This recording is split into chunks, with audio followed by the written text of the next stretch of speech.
सूरत के डिंडोली इलाके में 6 साल के बच्चे के अपहरण का मामला। सूरत क्राइम ब्रांच ने बच्चे को ढूंढ निकाला। पिता ने ही अपने बच्चे का अपहरण कर लिया था। पिता पर 9 लाख का कर्ज था। आरोपी पिता अपने ससुर से फिरौती मांगना चाहता था। घटना का तथ्य यह है कि लापता बच्चे का नाम विजय ताराचंद पाटिल, उम्र 6 वर्ष, निवासी डिंडोली गोवर्धन नगर। बच्चे का उसके पिता ताराचंद पाटिल ने उस समय अपहरण कर लिया था जब वह अपने घर के पास खेल रहा था। सूरत की Dindoli police, DCP, PCB, SOG, LCB police ने उसकी तलाश शुरू कर दी। आखिरकार जब लापता बच्चे विजय का उसके पिता ने अपहरण कर लिया तो सूरत सिटी क्राइम ब्रांच पुलिस ने उसके पिता ताराचंद पाटिल को पकड़ लिया और बच्चे को गिरफ्तार कर अपहरण के अपराध का पता लगाया, जिसमें बच्चे की बुआ और बच्चे के पिता और पिता के एक दोस्त के सूरत सिटी क्राइम ब्रांच ने गिरफ्तार कर बच्चा अपहरण के मामले की गुत्थी सुलझा के सफलता प्राप्त की।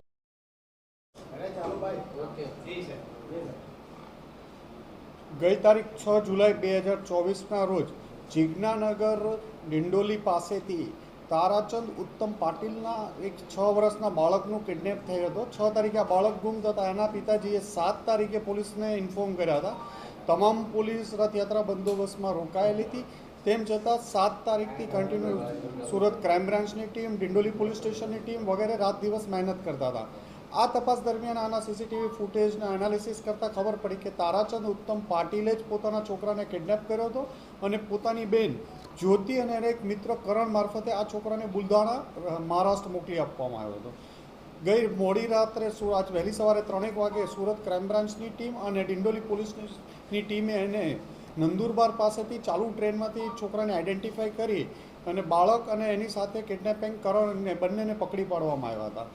આ ગુનાનો મોટિવ જોતા એવું પ્રાથમિક દ્રષ્ટિએ લાગતું હતું કે જ્યારે એની મધર અને ફાધરને બનતું નહોતું અને એના ઉપર પ્રેશરાઇઝ કરવા માટે એના ફાધર ઉપર દેવું 9 લાખ રૂપિયાનું થઈ ગયું હતું, તો આ એના સસરા પાસેથી રેન્સમ માંગવા કે ખંડણી માંગવાનો પણ એક એંગલ આમાં હોઈ શકે એવું પ્રાથમિક દ્રષ્ટિએ જણાઈ આવે છે।